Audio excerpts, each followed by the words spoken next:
Ooh, it's getting a little sensual with the mic. So, before the start of our Rage Quit episode, I would like to tell a little bit about Rage Quit's sponsor. So, welcome to another episode of Rage Quit, the husband and wife duo that discusses video games every week. Rage Quit is sponsored by AFK Clothing Co. Are you a gamer? Do you enjoy games? Then check out AFK Clothing Co. for all of your gaming apparel needs. As I record this, I am sporting an AFK green sleeve baseball tee that I absolutely love and wear every week. We'd never be sponsored by something we didn't like. And if you'd like to support the show, head on over to AFK Clothing Co., link in the description below, and type ASI in the promo code box to get 10% off your next order. As always, just follow the bear. And now on to the show. Getting fancy with my burp burns. You gotta switch it up. You gotta unser. Apparently I can't read because I decided to open up the camera instead of the clock. It starts with a C. C spot run. Is that book getting complicated for you, babe? Sometimes numbers are hard. I'm pretty good with numbers though. I can't smell sounds. Yeah.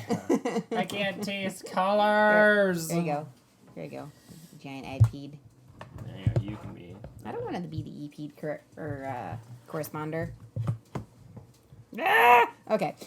It'll be better once we have the breakfast bar set up and then the studio after that. Yeah, we're getting super close to getting our studio set up. We got everything pretty much organized and clean and ready to put down in the creepy basement. Yeah, exactly. We just need some more totes and then I have to shop that back. basement is so creepy. Yeah, the sub-basement is creepy. It's like... The rest of the house is fine. The yard's fine. The shed's fine. Die. Yeah, but the sub-basement is super creepy. The only, good vibes I get down there is from the furnace. But it provides me warmth. And it's very efficient. Yeah. You're doing bad jokes on point. Some days. I like it when you annoy Ollie so much and he goes...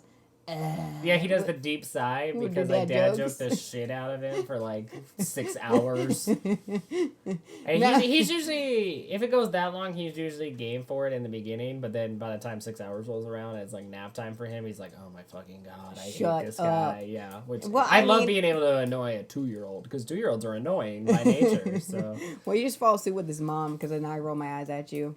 Yeah, that's great though. Yeah, now I'm working from home and you have the opportunity to come into the bedroom and throw things at me. Yeah. So Beanie Babies, because we're 90s kids. The Nerf gun, shoot me I guess one. I'm an 80s kid. Yeah, you're an 80s kid. Nerf gun when you shoot me when I'm sitting at my desk. Yeah, that's fun. Although the pets have eaten up most of his new Nerf darts, the blue ones. So I'll have to buy him a new pack. I feel like with any parent, the casualty of war is Nerf darts. Oh yeah, I think most of the original Nerf guns that he got, those darts are toast. Those are gone, chewed on by a cat or a dog. Handful of them left, and then he had exactly the amount that would go in his new Nerf gun. There's his 30 of them or something Nerf like gun. that. Yeah. His Tommy gun. And I see a casualty or two every morning. I know, because the cat gets it. The cats will play with them. Or dog if eats the dog it. finds it under the couch, the dog will chew it up. Nom, nom, nom, nom. That's funny. Ow! My cord got me. All right, kind sir, what is this? What are we doing? How are you? My name's Anthony Schultz. I'm Ariel Schultz. And good. As far as gaming's concerned, they're probably the last big new releases we'll see in a while, unfortunately. Yeah. But for me, personally, as a gamer, there's been a lot of great stuff that's come out in probably the last 2 weeks or so. You keep trying to get me to play games, but it's not going to work. I was trying to get you to play Assassino. No, I'm not going to do it. It's a good one. I like my Animal Crossing. Assassino's on the Switch. And then I take a nap. That's easy. I don't care. It's fun. That's good for you. You need to be a pirate. Who doesn't want to be a pirate? You're a pirate. Yeah, sometimes when I play Assassin's Creed 4. But pirate. But no, there's been lots of good stuff. So, personally, for me as a gamer in quarantine or with social distancing, I'm super happy. Dude, it's been so weird. I've been working from home. I literally go nowhere. Yeah, I literally go nowhere every day. But you're used to it. Now, it's been a year, but yeah. It's almost over a year. But to be fair, our car did crap out on us, so it's perfect timing. Yeah, we're going to have to replace the motor in that, but it doesn't matter because we don't have to go anywhere. So, yeah, whatever. I know it's the first time that's ever happened in my life where I'm like, yeah, whatever. I don't need a car. Right. Very, very SoCal kind of lifestyle, but whatever. Seriously. But in the same breath, we always have help, though, if we need things and whatnot. Yeah, it's not that big a deal. It's getting fixed and the money's there, so. So tell us about your game, Cancer. What are you most excited about, and what is your rage quit about? Dun, dun, dun. So, a couple episodes, we talked about Doom Eternal, which I was super excited for. And Yep. we're going to do a follow-up to that as well, because I Mhm. have since finished the game.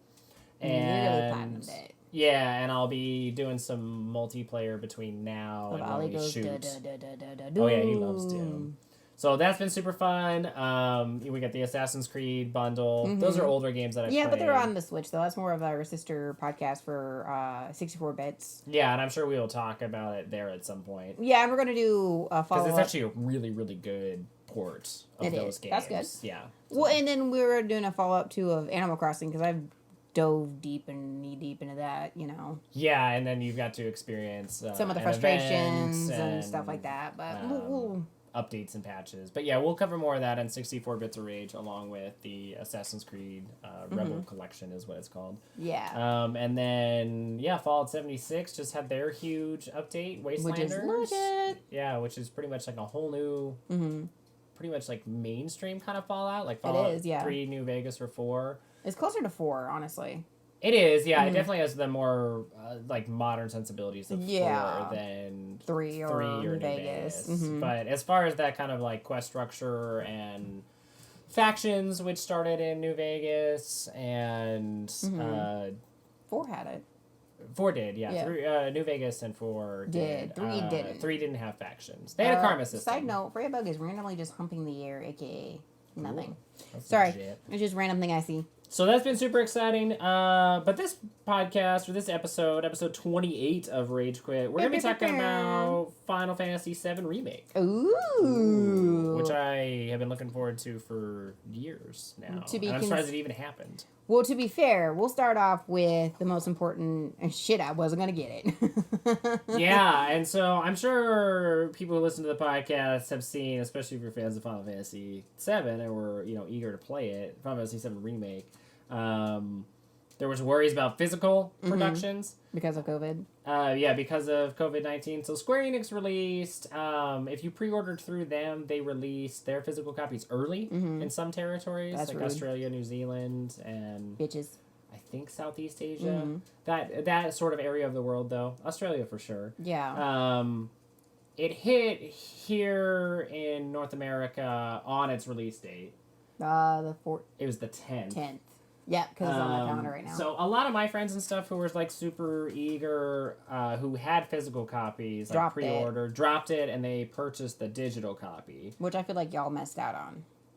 Well, the thing is, though, that could have been 50-50 either way. So I talked with Ariel about it, and she was absolutely right that I'm an eternal collector, and Final Fantasy is one of my favorite franchises, and so I would have missed out personally if I didn't get the physical copy for my collection. Well, and to be fair, I just feel like, there's been a time or two since, I'm just going to throw it out there, I'm the breadwinner, and we've run into some financial, like everybody does, middle class, whatever class, shit happens, life. Yeah, we're distinctly middle class, but there have been times where it's been It's a struggle. I mean, and everyone deals with it, and where we've had to cancel That's really a first world problem too, because even in those, we canceled a more expensive collector's edition and then purchased the full price digital one. Game, so yeah. we still spent $60, But yeah, comparatively to $100 or something like that, where I didn't have the money or whatever, and I've always kind of felt bad about those times that we've had to do it. And to be fair, we've gotten ones like the Fallout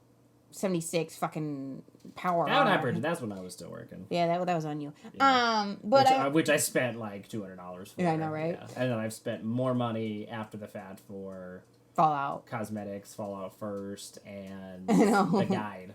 Right. Probably an additional Talk about $100. a gotcha game. That game definitely got you, babe.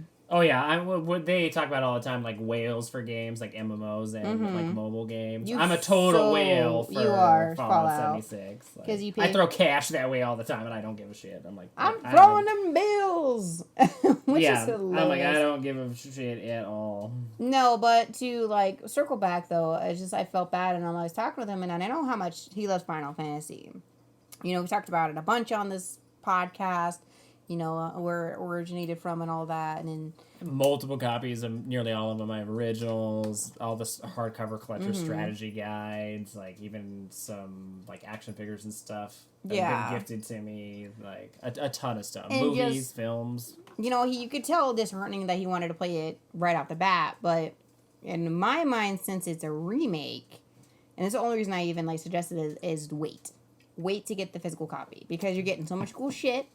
It was only $10 more for the physical deluxe edition via Amazon, and you got, so instead of $59.99, it was $69.99. But you got the steelbook, you got a physical soundtrack, a CD, with its sleeve and stuff, a hardcover art book, one of the mini art books, and then digital content as well, like special summons alone and stuff. on the each one of those would be over the $10 difference. Oh yeah, yeah. So you definitely got your money's worth out of that. But in the same breath, is like just wait. It's a remake. We'll dive into the cosmetics and everything about the game itself. Yeah. But I didn't want you to miss out on having that steelbook and the art book and the music and stuff like that. Yeah, and it's a fantastic deluxe edition or collector's edition. Like it was really well done, and it was like a crazy amount of stuff for bang for your buck. At least at that tier. Yeah, because there was a really really expensive one that was like. But it didn't have a cool statue several though. $100s or something via Square-Enix or something like that. But it didn't have a statue though. Did it? I have no idea. I can't remember. I just wasn't. We don't like ordering. I love Final Fantasy, but I don't particularly like ordering straight from Square-Enix because I've had difficulties with them in the past. Yeah, I was just saying we have a love-hate relationship with Square-Enix, so. Yeah, I relatively speaking like their games, but not their online store, their eShop, which you have to specifically order certain things from. I don't really care for. But to finalize it, what was cool was because like it pulled money out, which is fair. It's from Amazon. We're thinking, oh, we're not gonna get it. It's gonna be delayed. We're not gonna get it. Was what supposed to come out at the end of April? No. So it was supposed to be here. So like Amazon does like release date shipping. So it should have been here on the 10th when it released. They'll pull like, a few days beforehand, so like the 7th or the 8th in this case. Yeah. And then it should like arrive during normal circumstances on your doorstep on the 10th. Yeah. Kind of a thing. That's something that they usually guarantee. Obviously, they're pretty forthright that they're focusing on essential items and stuff. Yeah. But they're still shipping out other things. It arrived the 14th. It was only 4 days late. Yeah, exactly. And it was just early the next week. It was Tuesday. Yeah. And it came out on a Friday. So it was like Friday the 10th it released, and it had already released before the 10th, like in Australia. So that's and another that we thing. Talked about. So I had already kind of seen buzz about it and things about it. Not a lot of spoilers, though. No, not at all. And then a lot of my friends and stuff here in the States played... when it came out on the 10th and started kind of chattering about it because they had like first-hand experience. And then I was only a few days behind. I got mine on the 14th, so it was and I quickly caught up. Like I had that evening to spend playing it, and I played like 5.5 hours straight, which I hardly ever do in games. Right? And I got to about the same place that everyone all my friends had gotten to, playing it over the weekend. Which is kind of nice. So I really wasn't that far behind. Although I did read a story just today about people who pre-ordered physical copies and then they were canceled and refunded automatically. Oh, ouch. And then they were trying to find a physical copy elsewhere and they couldn't get one. The only ones that were available were from some of these other markets, like the Australian releases and stuff. That were charging like astronomical amounts, or whoever got their physical copies like after the 10th. Yeah, were like trying to resell them. Very American and capitalistic, but they were trying to resell them for like $100+. That's such a dick thing to do. And it's obviously only worth like the 70 that I paid because that's what the retail amount was. But that's such a dick thing to do. Like I feel like game. It's like the whole COVID argument again about if you buy all the hand sanitizer and try to sell it, you're just a douchebag. Yeah, or like the lady who tried to return all the toilet paper she bought. She had like 2 cartfuls. And they said no. Went back to Target and tried to refund it. They're like, no. Yeah. Like, no, fuck you. Well, it's like the one dude who looked like he was like one of those weird-ass couponers. And he was trying to sell on eBay hand sanitizer and stuff to maximize on this tragic event, and eBay's like, fuck you. And then people like found him because of the photo he took trying to do the woe is me, no one will buy it, and essentially forced him to donate it. which is pretty legit. Yeah, I saw quite a few people who were doing that and then, like, wondering why people were getting angry. Like, and it's, like, oftentimes they were in, like, smaller towns, and so it was, like, supplies really were limited, and, you know, it'd be, like, you know, one of the wealthier individuals in, you know, said town would just, like, buy everything, and then I'd be like, I don't know why my neighbors are mad at me. It's, like, because there's one grocery store in the town, and you bought every single roll of toilet paper, exactly, or, you know, every hand sanitizer for a family of 4. And there's 200 people that live in this town, like, screw you, man, like, and then it was like, they would just be like, I don't know why everyone's mad. It was like, because you took all the necessary supplies for every single family in your small town. Like, that's a dick move. Like, that's why. It just boggles my mind because it's like, why? Why do that? I get stocking up, being smart, having extra pasta and lunch meats and stuff like that. Don't get me wrong. We're a family, so we do that regardless. It's just smart shopping. You know, we get paid. Yeah, be careful with your money, kind of a thing. We get paid every 2 weeks, so don't load up on a car full of toilet paper. But I can imagine, you know, it's like, you know, normally I'd get a thing of toilet paper every week or every 2 weeks. It's like, I'll just buy one more extra, you know, if I can. And that's fine. Don't do like 8 deep. You know what I mean? It's like, usually I get like, you know, 4 cans of tomato sauce. I'll get 6, you know, or whatever. You know, it's like, that makes sense. But like, you know, most people don't realize they shop for that day, not like we do, because we get paid every 2 weeks. We only have one income coming in, so we shop ahead, you know. Yeah, I budget everything out based on what I'm getting paid. You know, bi-monthly payments or paychecks. And so it's like, that's just how we have to function. So yeah, it's just insane.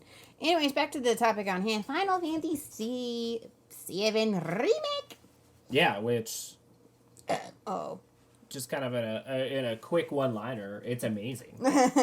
And done. Podcast over. See you later, guys. Bye. It's only been 15 minutes, but... You know, we don't need any more. I mean, who listens to the whole thing? No, I'm just kidding. Yeah, really. Why do I do timestamps? All he loves is timestamps. He does love his timestamps. But no, Final Fantasy fucking 7 Remake is amazing, because I've seen you play both, obviously the original and the remake, but do you want to, like, dive into spoilers? What do you want to do first? Let's just kind of break it down by part, and so let's talk about graphics first, and then we'll kind of move on from there. We'll talk about, like, game mechanics, story, music. No music guy. Character development, things like that. Whatever's most, like, appropriate. But let's start with, the graphical fidelity. It is gorgeous. Done. Next. No. It is, yeah. It's based off of the Unreal Engine, which is kind of unusual. The only reason I bring it up is because Square-Enix they're plenty large enough and aged enough that they have their own internal engines and tech, but they used Unreal for it, and it's absolutely gorgeous. Like, it's a great looking game, like, very detailed. It is. Very, like, pseudo-realistic. Yeah, because obviously they're not proportionate to actual people. I mean, for granted, if you look like Tifa, good for you, but come on now. Or Barrett. On the other side. Barrett. Yeah, because Barrett is, like, just a monster of a man. Or even Cloud, even. Cloud, who's very... very handsome. Oh, yeah. Now, if I had an anime crush, Cloud, yeah. Oh, yeah, he's, like, perfect build and proportion. Yeah, he's muscular, but he's not, like, crazy, bulky like Barrett. Yeah. Like, yeah. And Tifa's just tits. Tifa's just tits. Yeah, Tifa's always just been tits, though. I like Jessie. Like, I'd pick her more than anything. I actually sent out a tweet about that, as, like, everybody is arguing, and has been since before this was coming out, whether it was, you know, Tifa or Eris or Aerith, depending on what you're used to. You know, was like the love interest. What's the main love interest kind of thing. Kind of dissecting the old one and then, like, anticipating the new one. Yep. And that conversation kind of continued after its release anyways. And I was like, and I said something along those lines. I summed that up, obviously, a little bit more succinctly on Twitter, because of the character count. And then I was like, and I'm over here like, what about Jessie? Like, 'cause I'm only 5 chapters in, but I was like, I dig Jessie. Like, I think she's hilarious. Like, dude, she's great. Like, adding, essentially, I think she's added. She's in the original, but she doesn't have lines. That's what it was. Yeah, she has very few lines, and it's just in the very beginning. Like, her her mission in the beginning of the game where you learn more about her past and her parents and stuff and where she's from. None of that was in the original. Yeah. She was there, though. Biggs, Wedge, and Jesse were in the original game. But they just had very few lines. Jesse's legit. Like, I like Jesse a lot. Yeah, you interact with those three characters, at least in the beginning of the game, as far as I've gotten, very often, and they flesh out their backstories really well. I think what they did, and I'm going to say this amazingly, is fleshing out the stories. Because you get that, not just with Final Fantasy VII, just in general, because you see it in Final Fantasy X, because it's a newer one, then you get 8 and 9, where they're able to just flesh out the characters, their backgrounds, their stories, you know. Oh, yeah, absolutely. Yeah, there's more time spent on each like side character comparatively. Like, you definitely than just the main kind of cast. Yeah, and you definitely can see that now with Final Fantasy VII's remake, where they're fleshed out, and you have just a hand-in-hand comparison with the original and then the remake. Which is really cool to, because like the original is so beloved and really put JRPGs in the West on the map. That it's played regularly by people. It's available on pretty much everything, so you can like tackle it. On the PS3, the PS4, the PSP, the Vita. The original, like whatever. The Switch now, whatever you want, and. It is cool to kind of draw. You can draw like 1-to-1 comparisons because it is based off of the original. But it's also in the same breath not a beat for beat remake. Oh, it's not like you're watching the every single hour is almost like an hour for hour from the original. No, God no. It's vastly different. But like, in my opinion, still it's like I would say it's less of a remake and more of a reimagining. Yeah, it definitely is a reimagining. So we'll dive into that because obviously the graphics you can only talk about so much. It's pretty. It's gorgeous. The graphics are absolutely beautiful. The textures are great. It's as close to kind of realism as you can be for a Final Fantasy the funny game. part where because the guy who originally wanted cats in it couldn't do it because it just wasn't possible back then when they first made it. Yeah, and there were cats, but not very many. And now like a shit ton of cats. The world is filled with cats because he can do it because now the hardware's there. But it's funny because if you don't know that inside joke or about that creator, then it's like, why are there so many fucking cats everywhere? And you're like, but with us, because you know it, it's like cats. Yeah, they're everywhere. But it's fantastic. Funny though. Yeah, and like Wedge has an interesting. He has 3 cats and a funny kind of relationship with his. I like cats how he's like asking Cloud to hang out with him and his cats, his buddies. Yeah, it was like Reginald something. They all had like very fanciful names and stuff. Yeah, it was awesome. Why not? And Cloud was like, and just left. And typical Cloud at this moment. But no, it honestly is a reimagining. It's literally throwing in everyone's fantasies of what Final Fantasy VII should have been at the time, but they couldn't have done. Yeah, I mean, Final Fantasy VII definitely like is lightning in a bottle of 1997 for sure. But to try to recapture that, they obviously didn't try to recapture the same strike. Nope. In a bottle for 2020. They created their own. I know. Which is really interesting because like you get these wonderful stories about Jesse, Biggs, and Wedge. You get cats. The city feels more lived in. Like, there's people everywhere. Yeah. And you get to see kind of the classism that's going on, mm-hmm. Between the slums and the people that live on the plate in Midgar that work for Shinra. Yeah, but then you see the people in the slums who are very wholesome. And I like very community-oriented. I like the DJ. Chocobo DJ. Yeah, there's, like, awesome collectibles also that weren't in the original where it's he loves dancing in that one. Yeah, and I've heard that from people on Twitter that their kids love. The Chocobo DJ. Yeah, it's like... Hip Hop Day Chocobo or something. Oh, yeah.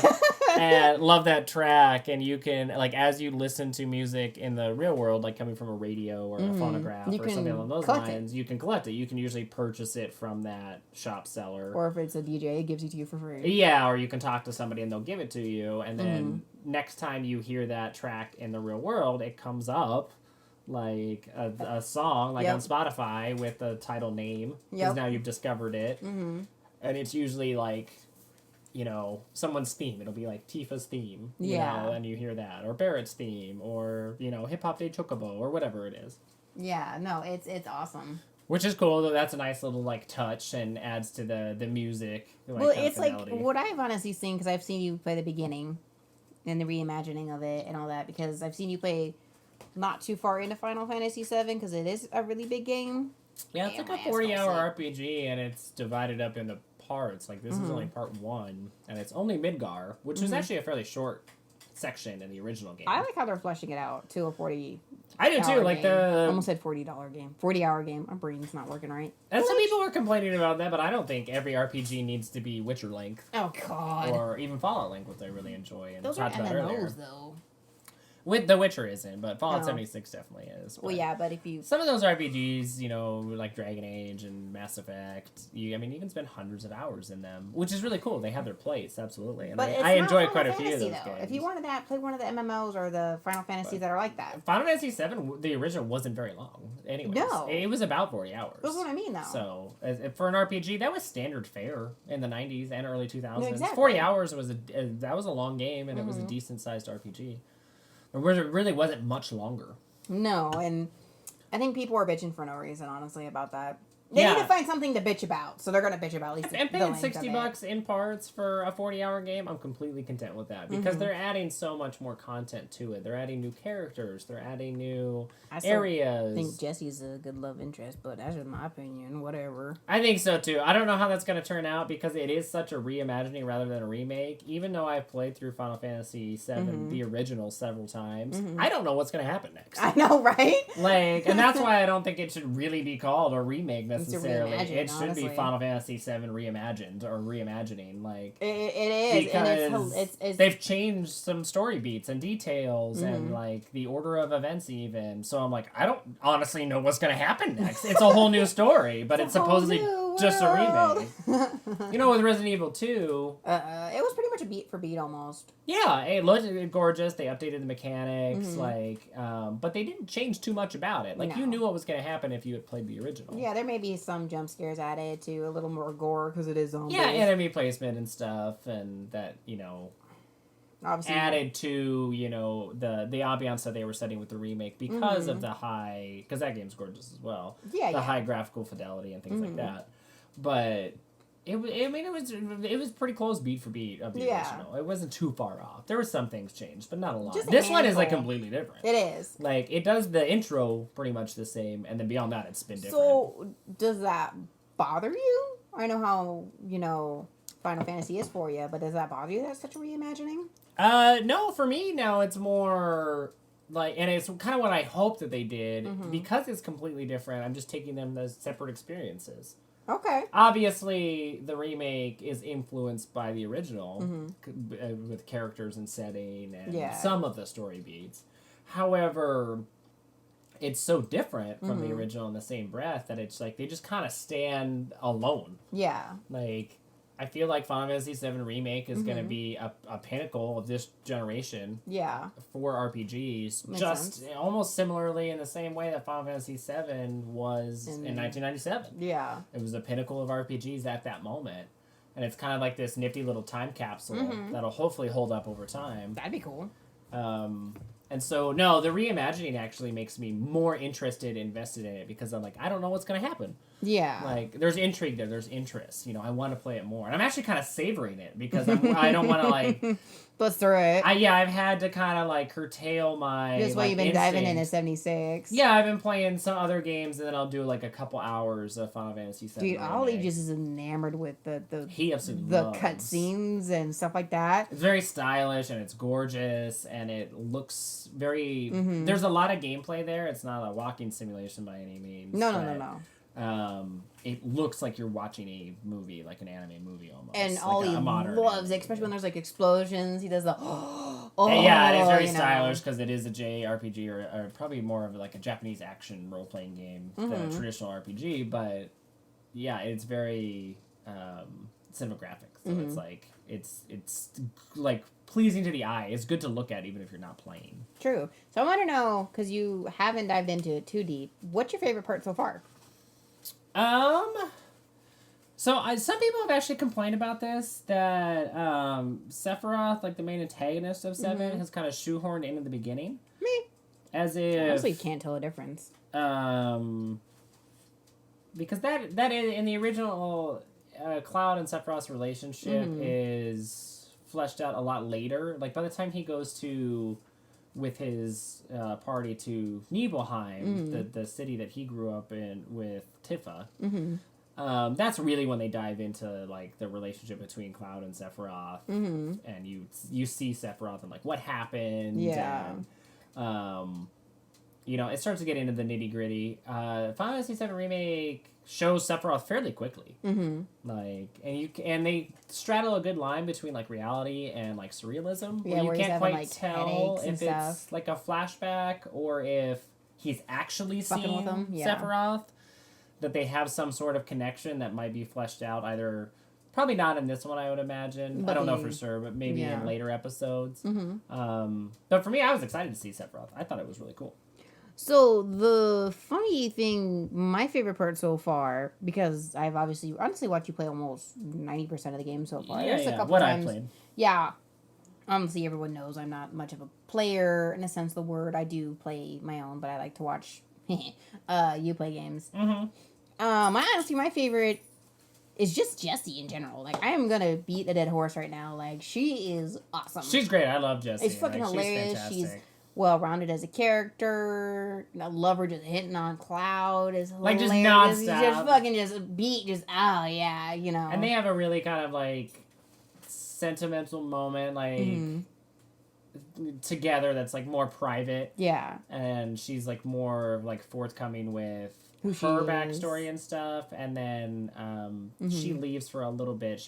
They're doing the like Biggs, Wedge, and Jessie and Cloud are working in the same mission, but she has a different part to it, and you're with Biggs and Wedge, and they fill even more kind of backstory on Jessie for you, and it's really kind of heartfelt and sentimental. Like it's not all like her just hitting on him. It's she's a really well-rounded character. Yeah. Like your heart kind of bleeds for her because you find out like what happened to her father, that's kind of spoilery, but spoiler alert. What happened to like her career and how she ended up becoming part of Avalanche and the eco kind of terrorism group that they work for, and it's not all rainbow and sunshines. It's very kind of heartfelt and very serious and very human, and it's things that you could probably relate to. Anybody could, as far as like personal hardships go, or like your family and friends and things like that. So she is really well-rounded, and it just her hitting on Cloud, like he's stoic. He's super stoic, but he's way more of a badass in this one than he was in the original. True, and he was a little softer in the original and just kind of like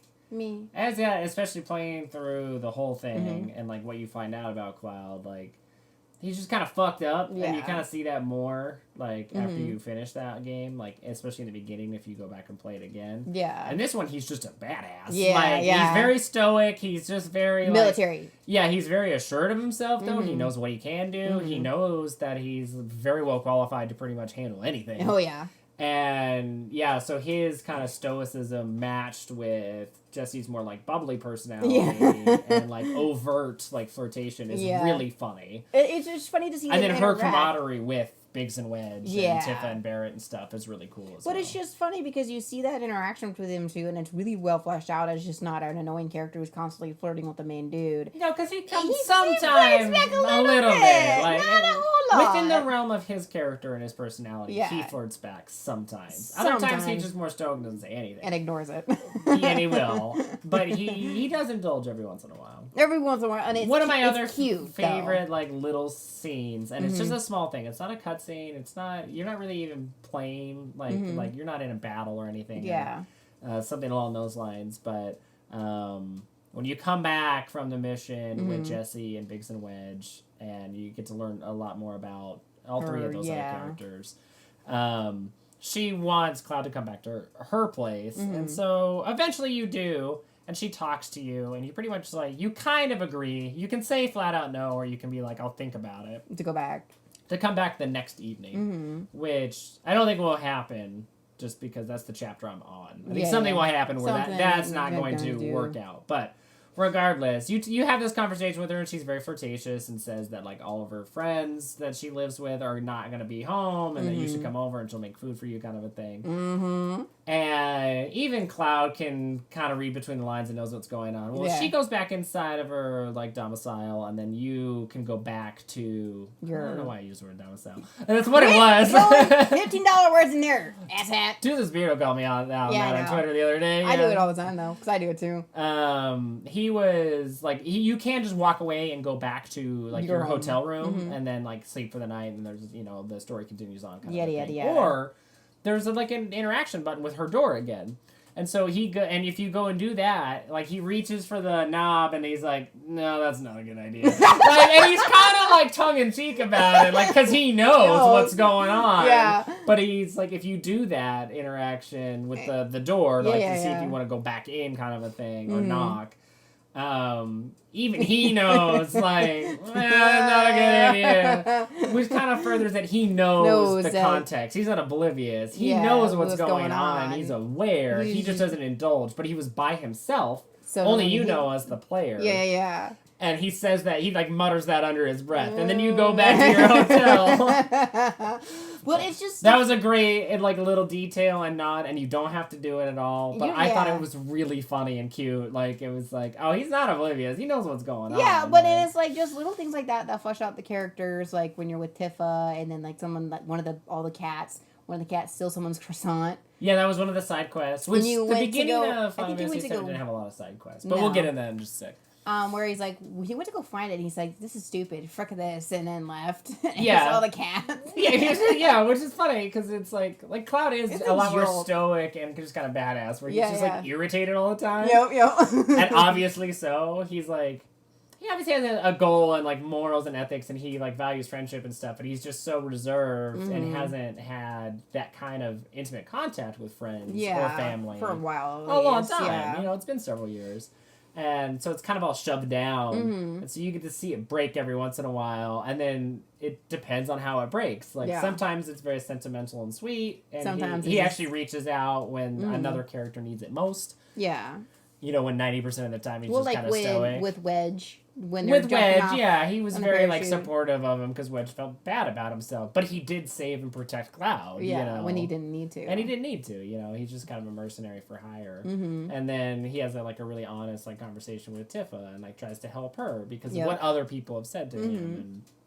And then then there's other times where he falls completely into the stoicism or kind of military background, or he's like, oh, fuck this. He's just irritated. He's like, I'm a fucking first class soldier for Shinra. Hey, what the hell is this shit? Right. I'm not getting a goddamn bagel. He's irritated. And which is great too, because it fits both sides of his personality. Yeah, because I just like that there's a side quest where a lady asks you to find a bagel that a cat stole. I know, it's super funny. And no different in Sonic, where they talking to a police officer where Duck stole a donut. Yeah, they want it back. Yeah. And he was the donut lord. Yep. Before we kind of move on to probably talk about quests and stuff and some of the chapters. I have a favorite too. Fine, just ignore me. Do you have another one? Yep. You said Jessie. Well, yeah, I do have another one though. Oh, go. I thought it was just Jessie. No, not just Jessie. Just Jessie. Oh, just Jack. Just Jessie. No, there's I like Wedge too. No, Wedge is cool. I really like Wedge as well. And I really like Biggs. He's a bumbling buffoon, is what he is. He's got a heart of gold, but he's just, it's how did you end up in this line of work? And they haven't, I imagine they will, but they haven't really fleshed out his story too much. But he's needed. He's kind of like the comic relief when they're making fun of him. Him and Biggs together especially. Are hilarious. Yeah, they're awesome. And it's I like the funniest part where he burned his butt. Well, that was a great scene, and too. And then she slapped his ass. Yeah. He pulled it down to see if he's now I got shot. Right? Where he's seeing if he got an arrow or something, a bullet. Or yeah, he thought he had been shot in the ass. Yeah, but it had just grazed his ass. He just burned his butt cheeks. It burned his butt cheeks. And then Jesse through his underwear. Slapped his ass. And they were all laughing about it. And even Cloud cracked the smile. Yeah, I know, right? And then they make fun of him for laughing, which is great. And then they're pretty much calling him leader, and that we will follow you. After making fun of him, I know, right? Which was really funny. That was a good scene. There's another good one. This is just a good scene because there's so many good little ones. When it's at the very beginning when they're jumping on the train, where Cloud gets separated from him. Oh yeah, which happens in the original, which was cool how they recreated that. Yeah, but I like how he jumped though, and he got separated at a different point in time. Yeah, he did get separated at a different point in time, and then that flip into the train, though, was like a famous scene from the original. Yeah, So that was yeah. cool that they redid that. Yeah. And where Biggs, who does have an article that's guarded, was like, oh god, I was worried about you. Then he's like, oh shit, I said that out loud. Oh, what the fuck took you so long, you know? Oh, Barrett. Barrett. Yeah, Barrett says that. Barrett, and Barrett yeah. isn't like, and he was definitely kind of very gruff in the beginning of the original. Yeah, yeah. But he also has a heart of gold and is a really caring, compassionate, sometimes overly passionate, like, individual, which is really well expressed in the remake. I like the whole, can you not feel it? You should probably get checked out. Yeah, and Cloud's got some amazing one-liners. When they fight the little crab dude, and he's like, what did it look like? It looked dead to me. Yeah, because they had fought the one that looked like a scorpion in the beginning. Yeah, yeah. And then they fight another one, and it's like a crab mech. And it says crab in the title. Yeah, yeah, yeah. And they're just like trying to and so the Barrett is trying to with Tifa is trying to figure out what it looks like because the one looked like a scorpion and Cloud's just like, it looks dead to me, like, and he doesn't like give a shit, and like, and then they're silent after that. They don't say anything. Barrett's like, ugh. Pretty much. Yeah, there's another one like when they parachute off the bridge during Wedge and Jesse and Biggs' scene. Yeah. And Wedge and Cloud are like parachuting together, and then Biggs and Jesse would have been with Cloud, but then she goes and whispers in his ear and almost knocks him over all off the ledge. And Wedge says something about like, I need a minute, bro. And then Cloud's like, no, and then he's like, why do you gotta be such a hard ass, bro? And don't call me bro. And he's like, don't call me bro, and he just jumps off the ledge. And I was like, that's amazing. Cloud's got some great one-liners in it. Like, he's way more of a badass in this one than he was in the original. Yeah. Which I like to see. He's a stronger character. Final Fantasy protagonist now. And like I said, it's a reimagining, and I feel like this is what they initially wanted to do, but the 1990 version is still amazing. And it is the original writer. They brought the original writer back. So which is interesting to know. Which is cool to think, because he's seen all the fan... He's got to see all the fan stuff, or fan fiction even, over the last, what 23 years. And then also the other Final Fantasies and how they've done in the in-between time. And then I'm sure, like you just pointed out, there was story elements that were just left on the cutting room floor because they had to be. Like the cats. And now he gets to flesh them out. Like, now he gets to add context. He probably initially did want Jesse to have a bigger role or be a love interest. And absolutely. And that might have been in the original script for all we know. And then just because of, technical prowess at the time, it just had to be cut from the game. We couldn't, it'd be a 10-disc game, and it, still wouldn't... What's wrong with 10 discs? I feel like you're complaining. That would be amazing. I would love to have a 10-disc Final Fantasy. Oh, God. That's like 120 hours long or something ridiculous. That would have been immense. All right, so let's dive into the quest, because I know I have a moment as well. Oh my god! I'm gonna knock you off your The motorcycle chase scene is amazing, super stylish, and it was fantastic. You were so irritated with the dude Strife that he was fighting. Oh, Roche, yeah, whatever. Speed Demon. Damn names, Speed Demon. I'm like, he's supposed to be a jackass. Oh, he's like any other fucking carhead guy, but a motorcycle dude. It was funny. Like, it was just like, in my opinion, the weakest of the voice performances. But then at least for the English voice acting. I'm not playing with the Japanese. Oh yeah, fair enough. But in the same breath, though, makes sense to talk like that. No, he's fine as a character. Yeah, like, I'm fine with him. He didn't bother me as a character. Just the voice acting bothered me. But then, not the lines per se. Oh, okay. Just the delivery of the lines. That's what bothered me. Fair enough. I feel like his voice doesn't fit that character. What he's saying is super douchey, but that fits his character. Yeah. So I'm fine with that. The lines are supposed to be cheesy, like you said. They're supposed to be. Yeah, he's just a gearhead. Yeah, that's fine. That doesn't bother me. I like how he saved him in the end and knocked all those dudes off. Yeah, because he just wants to build this rivalry with Cloud, pretty much, and face him again. So he doesn't want him to die. And he's a first-class soldier, too. And he's a new character, which is really cool.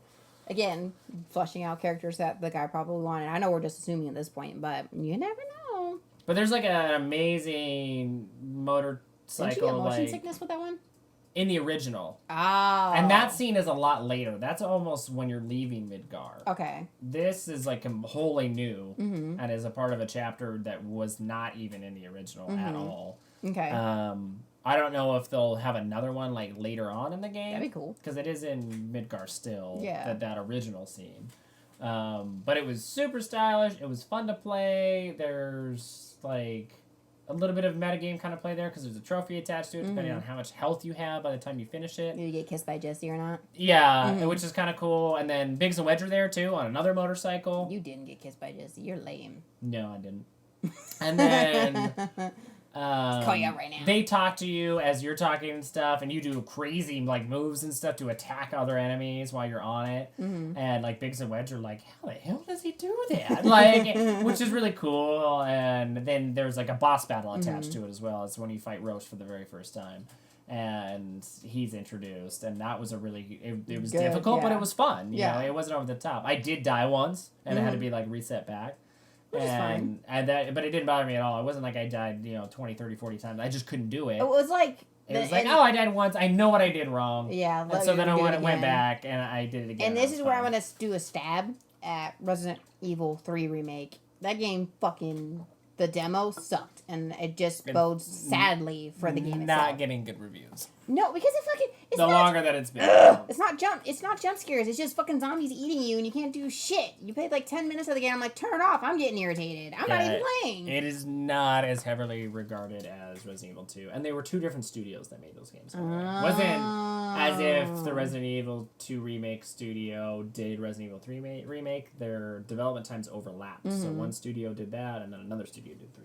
So. Yeah. Oh, okay. That makes more sense now. Yeah, the one that did 2 did an excellent job. The one that did Resident Evil 3, not great. Not in my opinion. Yeah. Are you done with your moments? Yep. That's sure? Enough for my reimagining.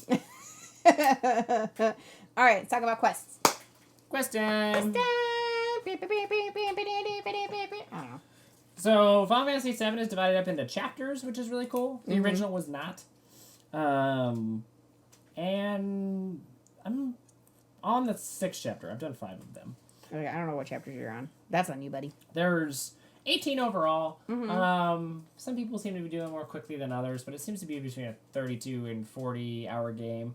I've spent about an hour or so per chapter, like an hour and a half is what it's been so far. I imagine they kind of get longer though as it goes on, and like the story the and the world people gets more flesh fleshed out. Which makes sense. But they also have like side quests and stuff too, which you got side quests in Final Fantasy VII. But not as much as you're saying. But yeah, it was more when the world opened up and you were after Midgar and you were kind of on the open world, and there's a couple big ones especially, like where you could get Vincent Valentine, who's another, like he's an extra character that you don't have to get in the original, or Yuffie. And then she has her own like quest, and you can go to another continent and another city that you can completely miss. You don't have to do it. And there's some other hidden stuff throughout the original as well. Like there's like a crash plane that you can go to on board, and there's the whole chocobo breeding. I wonder if they'll have that in this one. I don't know. I don't know how they would do that over parts. Because if it's several parts, and then, the first one's just Midgar, and the other ones are more open world, as far, but a limited section. I don't know. They could, though. Could you have a chocobo disc? That'd be dope. Final Fantasy has had separate chocobo mini games built into, like, the PS1 VMU, which is, like, their virtual memory unit, similar to the Dreamcast. It wasn't released here, though. That attached to, like, Final Fantasy VIII and stuff like that. It could be, like, DLC. Yeah, absolutely. Where they could do it, chocobo breeding or whatever. That'd be cool. That would be interesting. Standalone game, kind of like Final Fantasy 15 Comrades. There's that multiplayer component that split off and became separate. But so what do you think is like better, the funner, the side quest or the main quests? I think the main quests overall are definitely much more fulfilling because, like we talked about, they flesh out the characters really well. And saving a croissant from a cat. Yeah, they give more screen time to the lesser known characters or the lesser like influential characters from the original. So I find those more satisfying because they're more enriching to the experience and overall story. The side quests aren't bad. Like they're definitely good filler. Yeah. And you do get like tangible rewards for them. So there's like a new character named Chadley who reminds me of Hope from Final Fantasy 13, and you just have to equip like a specific materia and then accomplish certain things in battle. Yeah. out of 10 battles, stagger 10 different foes. Or assess, 5 different types of enemies. Yeah. And then you go turn that kind of subquest into him, and then he gives you special materia, which is kind of cool. That's cool. Because you get, like, special magics and stuff to use, and... I like the fighting, honestly. Like, it seems very well balanced and completely different from... Yeah, and I don't have too much more to say about quests and stuff, so let's talk about some of the gameplay mechanics. Okay. I do like, just kind of put up in it, I do like the chapter system, though, better than it just kind of being open. Yeah. I kind of like to know where I am, and then, like, the chapters are kind of themed or very specific. Well, they're tight. Yeah, well, you and I have talked about before how we don't essentially like open world, and Final Fantasy, the open world is just weird. But, like, I prefer it when it's kind of, like, straddles the line between open world and... Oh, yeah, you like to straddle that? linearity. But it doesn't always have to be kind of a thing. Yeah. But I do like that it's like each chapter is there was the chapter where it was like Jesse's backstory. There was the chapter where it was like, oh, this is the introduction. There was the chapter where it's like, let's explore the slums and get familiar with the side quests.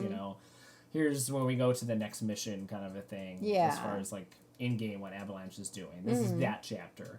I like that. It's very compartmentalized. You can kind of keep track of your own pacing and stuff. I like the structure. So, and they did a good job writing it out, so everything's kind of self-contained in a chapter. Yeah. So, gameplay. So, how different is it? Because obviously I've seen it, but I'm not very diverse in the terminology. It is a lot different. What? No, so, the original PS1 Final Fantasies, including 7, and really all the ones even prior, turn-based RPGs, kind of an older style. Been brought back to some degree in certain titles, or like more kind of retro throwbacks, like Pure Solar and the Great Architects, or even like Bravely Default and things like that. Yeah.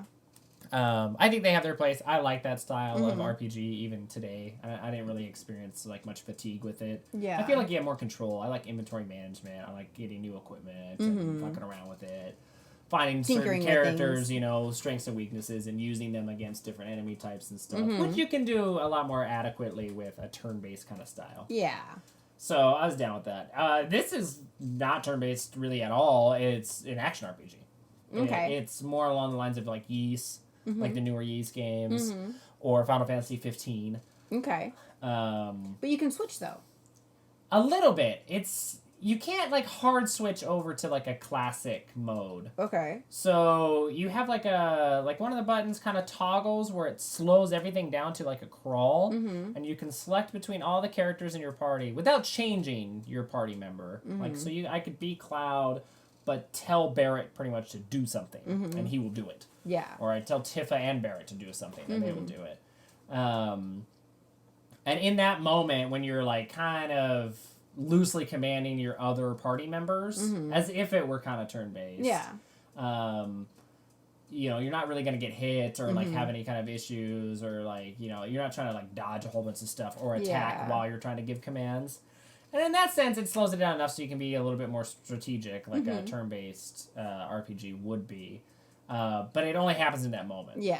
Or if you're like, selecting an ability for a Cloud to do, or use an item or something along those lines. But for the most part, you're attacking and dodging and evading in real time. Okay. So that makes that like kind of an action RPG. Like I said, along the lines of like Ys 8, 9, and Final Fantasy 15 is an action RPG as well. Makes sense. Yeah, and they've kind of, Square-Enix in particular, even with Final Fantasy, has kind of leaned more into that. Like Final Fantasy 14 MMO is like that as well. It's when they explain that too, that's one of the big, not amongst other things that they freaking changed, what they're changing as well. So the mechanic to kind of slow stuff down though, and kind of think and how you want to have your characters do different things, though, is a nifty touch and hasn't really been in the others. Like you can't do that in Ys or Final Fantasy 15. Yeah. So I do appreciate that, because the things do get kind of hectic. I've seen a lot of people post on social media about how, because you can only play on normal, it's the hardest difficulty out the gate. Yeah. Once you beat it on normal, you can go back through and play on hard. But even the normal difficulty at times is difficult. Yeah. Like, it's not over the top. It doesn't like, I can't do this kind of thing. It's like, how the fuck am I supposed to But jump it is and do difficult that? because there's a lot you can do with the combat system, and sometimes you're just overrun by like a boss and a whole bunch of little enemies, and you have two other party members that you have to worry about. and they have to do a certain amount of attacks to charge up to use an ability or an item even. So you have to manage that kind of those action points to that spend. Makes sense, yeah. You don't want to spend them all, and then all of your characters get bumped down to almost 0 HP Mana or HP or MP. Yeah. And then you can't, use an ether or a potion or use cure or, something to vital, yourself. yeah, something important.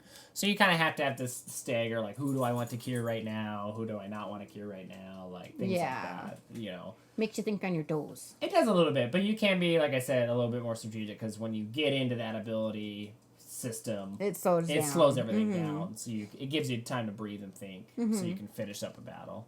I really like it. It is an interesting kind of hybrid between turn-based and like traditional action RPG. I would say it's more action RPG heavy. Yeah. But I don't dislike it. Elements in it. I really like, one of my other favorite genres is just action-adventure games. Yeah. So I love Devil May Cry and God of War and games like that. So that's just including those kind of gameplay mechanics into an RPG, which I enjoy, personally. That's nice. Yeah. Yeah.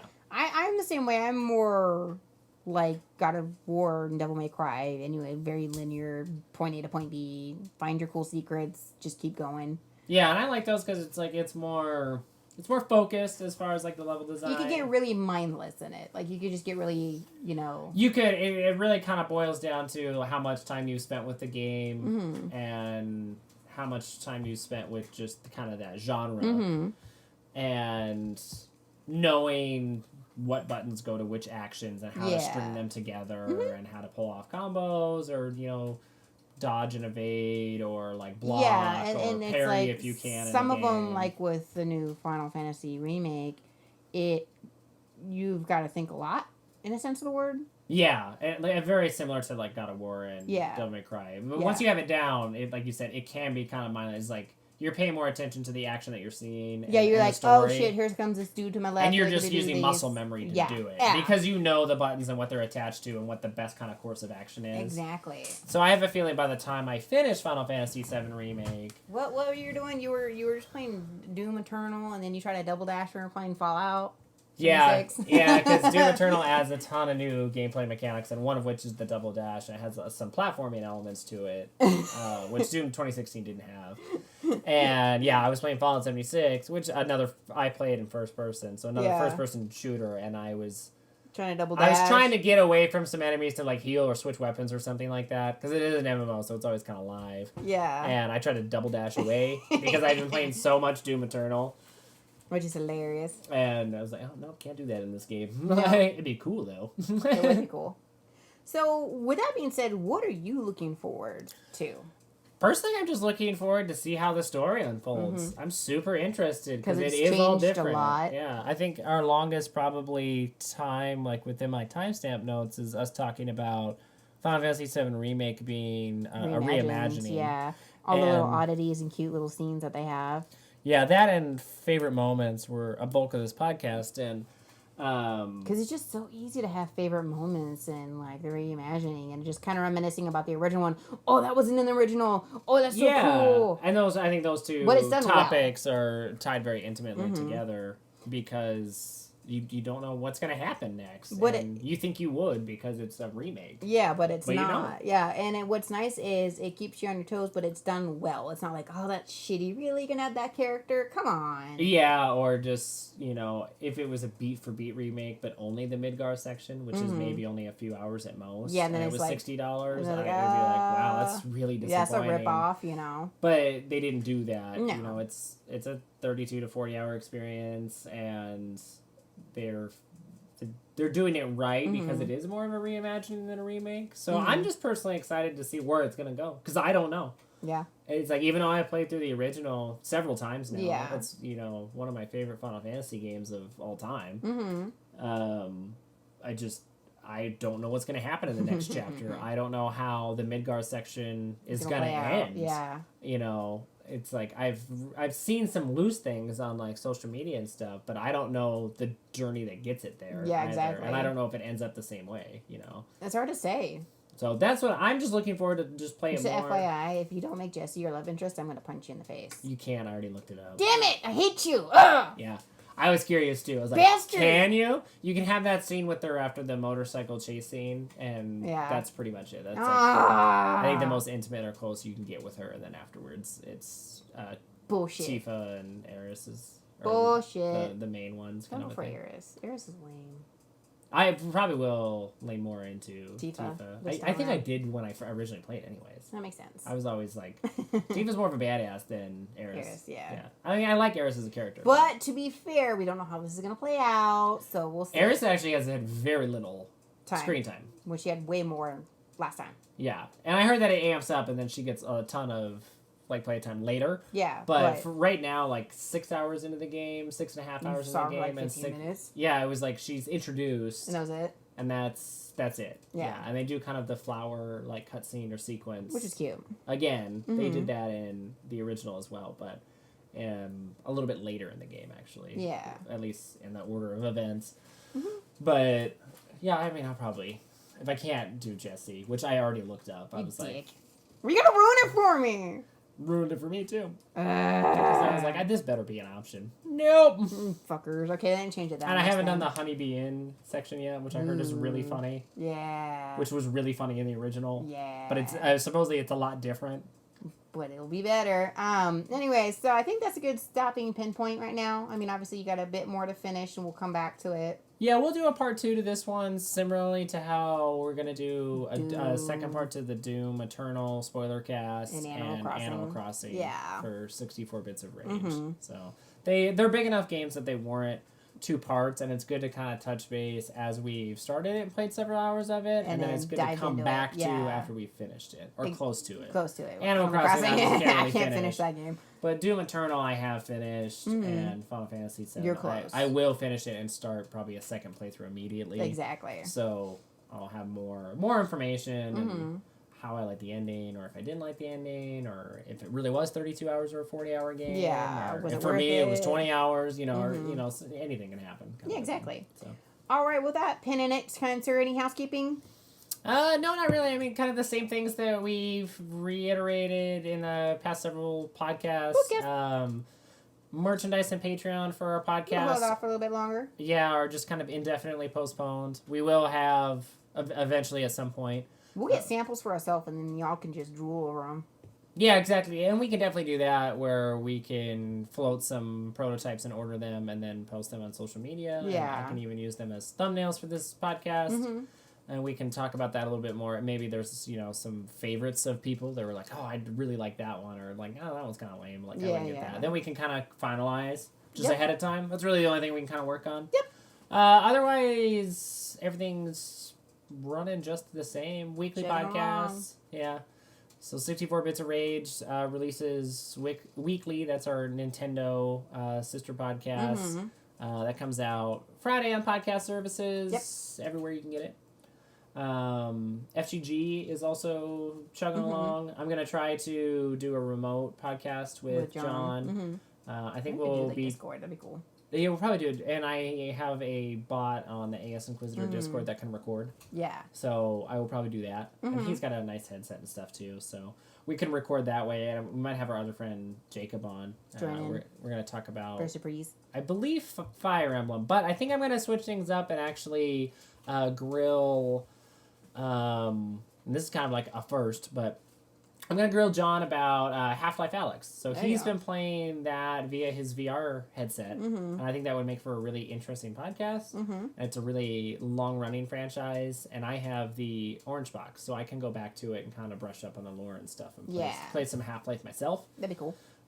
Just get that going on the PS3, which is already hooked up and good to go. So maybe even do some video content for that. And then this podcast, Rage Quit, also weekly, every Wednesday. And then I will probably start to coincide the YouTube releases with the podcast releases, because I really don't need much more time now. No, not to get to produce both of them. So probably within a couple weeks, I'll have that down pat. And so if you prefer to listen to it on YouTube, but you've been irritated that you get it 2 days later than podcast services. Be out on the same day. They're going to be out on the same day, and it'll be the Wednesday, Friday. Yep. So for 64 Bits of Rage and Rage Quit. But yeah, that's about it. All right, kind sir. We'll My name's Ariel Schultz. My name's Anthony Schultz. As always, follow the bear. Peace. Hey there, guys. This is Anthony Schultz, one half of the duo for Rage Quit. I just wanted to spend a minute or two, at most, talking about Ariel and I's other endeavors or where you can follow her and I if you're a fan of this podcast. So, I'm most prolific on Twitter as far as social media is concerned. I share more kind of gut reaction or like private experiences and opinions there. I'm at Anthony R. Schultz. Pretty easy to remember, just my name. And if you'd be so inclined, you can give me a follow. And I also drop Rage Quit links there every week. And other things that Ariel and I are both working on. ASInquisitor also streams, which is the production company that produces Rage Quit. Essentially myself at the moment. And I stream 5 days a week. I'm a variety streamer, so I do a little bit of everything. Hopefully, there's something there that you would really enjoy, even if it's just 1 day a week. I take every Thursday and Friday off, and you can follow and or subscribe at twitch.tv/ASInquisitor. All these links that I'm mentioning will be in the description box below, and I will reiterate. Also, ASInquisitor has a YouTube channel. So if you're not listening to this podcast via YouTube, if you're using your preferred podcast provider, this podcast does make its way to YouTube. We will eventually be recording not only our voices, but also ourselves when we do the podcast. We're just working on some equipment issues right now. But we also have past streams that I've done for ASInquisitor that have a little bit more kind of polish or pizzazz to them. They're divided up into like better bite-sized chunks for complete game playthroughs or Let's Plays. And there's also a lot of unique content there. I record things throughout the week as I play games, just kind of funny moments or maybe even like personal achievements, things of that nature. And so you can search for ASInquisitor on YouTube. And again, the link will be in the description below. But those are my three kind of primary platforms that you can find me on. So that's Twitter, YouTube, and Twitch. Ariel actually has her own YouTube channel called Painting with LM Schultz. She's a very talented painter. She has her fine arts degree and enjoys painting for cathartic reasons as well as to improve on her like technical prowess. So she started her own YouTube channel to improve on her techniques as well as show people kind of some basics or things that you can do painting wise. There's also some other kind of crafty do-it-yourself kind of ideas and videos on there as well that pertain a little bit more personally to her and I because they usually involve our family. You know, it's a family project that she's working on. For example, she did our son's Halloween costume, and so she walked through how she constructed and created, the costume and how you could do something similar for your kiddos at home. And then finally, you can follow Ariel on Twitter as well. She is primarily on Twitter, just like myself. We don't really indulge in too many other social media platforms, save for maybe Instagram. I don't think we're as active on there. Ariel might be, more so than myself. But you can follow her at Merhobbit and give her a follow as well. That's my lovely co-host and beautiful wife, Ariel. But anyways, I just wanted to stop in and kind of throw some links your way. And if you were curious about what ASInquisitor was doing and how Rage Quit kind of fit into that ecosystem, there it is. Yeah, got all the links for you. If you're interested in any one of those, all of those links are going to be in the description box below, and they're going to be in every podcast episode now. So I'm not sure if they're entirely there right now, but I'm going to be doing a fresh write-up and make sure and have all of those included for you. So just click a link or copy and paste and head on over if any of those strike your fancy. But anyways, thanks for enjoying the show. Really appreciate it. We'll be back next week for more rage quittiness. And as always, follow the bear. And have a good evening, guys.